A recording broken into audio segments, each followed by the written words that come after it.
Siyam na pamilya ang nasunugan sa Baguio City. Isang residente ang tinuturong sadyang nagsunog.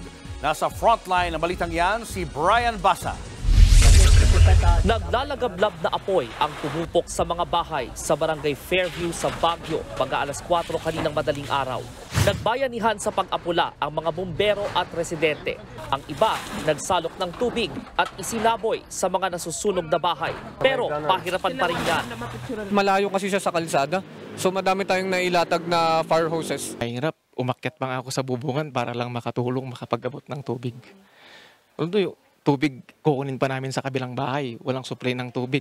Inabot ng 3 oras ang sunog bago ito tuluyang naapula. Wala namang nasaktan, pero 9 na pamilya ang nawalan ng bahay. 5 bahay ang nasunog. Nasa evacuation center ngayon ang mga apektadong pamilya.